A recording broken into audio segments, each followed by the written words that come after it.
বন্ধুরা, তো কেমন আছো? তো এই ডিউটি শেষ করে খাওয়া দাওয়া শেষ করে এই সবে আসলাম এই ফাঁকা জায়গাটায়। দেখো, এই ফাঁকা জায়গাটায় হাঁটতে বেরিয়েছি।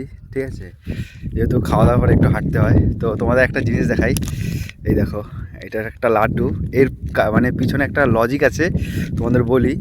মানে গার্লফ্রেন্ডটিতে আমরা ডেজার্টে থাকি, তো ডেজার্টে থাকাকালীন এখানে কোনো মানে দোকানপাট, কেকের দোকান নেই। মানে একজনের বার্থডে, তো কেকের দোকান নেই, তো এখানে বেশিরভাগই লাড্ডু না চকলেট এরকম কিছু দেয়। তো একজনের আজকে বার্থডে, এবার বাড়ি থাকাকালীন কেক অনেক রকম আনন্দ ফুর্তি করে বার্থডেটা মানে পালন করে, কিন্তু এইখানে মানে আমাদের গার্লফ্রেন্ডে কী করবে, এখানে সবাইকে একটা করে লাড্ডু দিয়েছে মানে তার বার্থডে উপলক্ষে। তো এই সেই লজিকটা, মানে লাড্ডুটার পিছনের কারণটা এইটা। তো যাই হোক, যে বার্থডে আজকে ছিল তার, তাকে উইশ করা হলো। তো লাড্ডুটা খেয়ে দেখি।